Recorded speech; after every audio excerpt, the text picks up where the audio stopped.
have received a message and I wanted to go ahead and give you a brief explanation of how we do problem 2.1.45. And it might be your question 7 on 2.1, but that's neither here nor there. Once you see the problem, you'll notice that you've seen it before in your homework, or you are going to see it. So you work at a bank and are asked to recommend the amount of cash to put in an ATM each day. You do not want to put in too much for security or too little for customer irritation.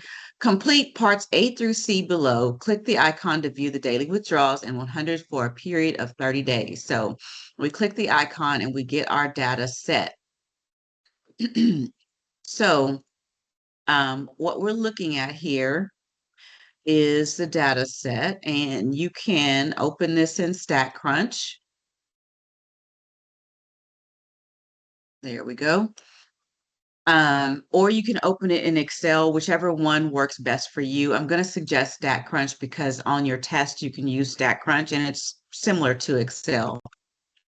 What I would do first is go ahead and order the data, just ascending. That way we've got everything where we need it to be. And I'll show you how to do this by hand, but I'll also show you in StatCrunch. If you go to graph, histogram, and we need to figure out how big our class width is. So let's figure that out. We need the minimum of our data set and the maximum of our data set. So 98 and 59. Let's grab a sheet of paper. And we are now looking at what the class width is. So 98 minus 59. It's this random 8 here. Divided by, and they told us the number of classes was 8. Right here, right above the table. It says choose the correct relative frequency histogram for the data using 8 classes below. So using 8 classes, so I'll divide that by 8. So I've got 39 divided by 8, and that equals 4.875. Now, always round up to the nearest whole number, and so our class width is 5. So when we're building our classes, you want to start with 59, and you want to build out the minimums of each class first. So 59, 64, 69, 74, 79, 84, 89, and 94. Okay. So 59, I just take the number that's in front of 64, so to 63. And notice 1, 2, 3, 4, 5, 6, 7, 8. I've got 8 classes. And I go to 68 here, 73, 78, 83, 88, 93, and I go up to 99. Those are my classes, right? So I have a class with the 5. So in StatCrunch, let's go back. They decided their own class width when we went in there. But if you go to Options, Edit, and you go to Bins, we're going to start at 59. And our class width is 5. And so this is going to automatically create the graph for us. So compute, and notice I have 1, 2, 3, 4, 5, 6, 7, 8 classes. And it actually gives you the frequency of each class within each class. So from 59 to 64, I only have 1 point. And if you notice, 59 to 63, actually, and it has 59 to 64, but the 64 has a parentheses. And if you remember from college algebra, when you have that parentheses, that means that number is not included. So this goes from 59 to 63. Good thing we noticed that because we don't want to count in this 64 in this frequency count. So from 59 to 63, I have 1 point. From 64 to 68, my frequency is 3.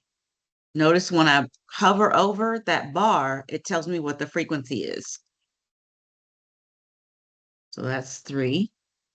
And then I'll just fill these in 5, 10, 6, 2, 2, and 1. Those are my frequencies.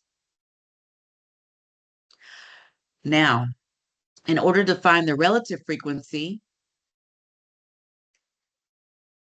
remember we have to divide by n. So 1 out of 30. This is 3 out of 30, 5 out of 30, 10 out of 30, 6 out of 30, 2 out of 30, 2 out of 30, and 1 out of 30. This gives me my relative frequencies. These are my classes. And this was my class width. Okay, so now let's look at the graph and see which graph do we select. And you want to select the graph that is going to match up to your relative frequencies. And I think the graphing part is not necessarily the hard part, but you can also kind of look at your graph in StatCrunch that you were given here. Look at the shape, look at the frequency. You can go to relative frequency as well. So if you go back to options and you click on relative frequency, you can do that and click on compute and you'll get the relative frequency there. And it gives you each of those decimals of the relative frequency as well. So that's really helpful for you on this problem. So I'll go back and I selected D. This is a problem a student sent me. So she's already selected D and that is the correct answer. But you're just going to match up your relative frequencies with your bars of your graph. Now, let's go to B. If you put 8350 in the ATM each day, what percent of the days in a month should you expect to run out of cash? Now, what do they mean by that? Where is 8350 in my classes? Let's go here and let's look at our classes. So 8350, let me get a different color here, is right about in here because 83 and 84. So in between those two, this one stops at 83, this starts at 84. So 83.5 would be in this next one here. So if we're rounding to the next whole number. So we're stopping right about here. So what we're going to do is add up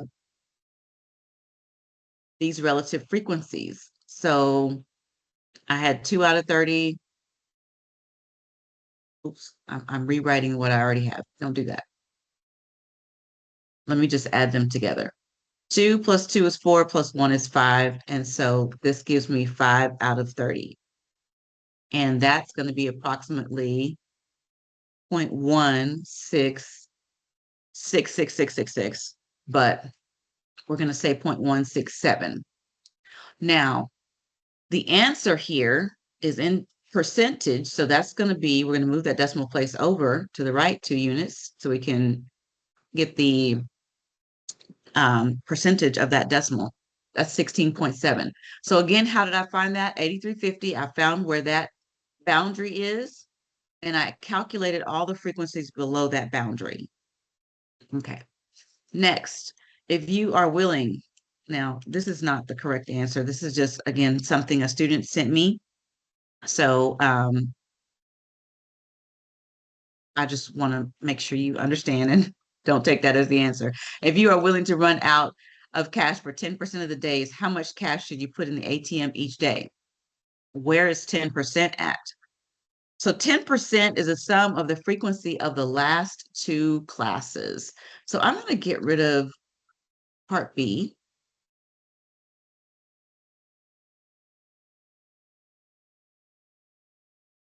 Here we go. And we're going to put in part C. 10% is 2 plus 1, 3 out of 30, represents these last two classes, right? So this is approximately, oops, too many equal signs there. That's approximately 10%. So that means we're going to find the upper limit of the class that's above that. So what is the upper limit of this class here?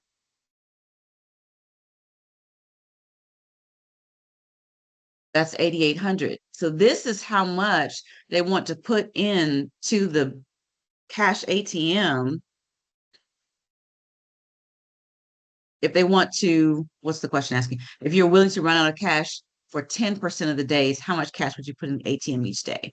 So we calculated what 10% was, the upper 10%, and then we took the value of the class that is just above that, and that's 8,800. So this answer choice should be 8,800. So let's just show the completed version here, and that is 8,800. So that is how you look at this particular problem.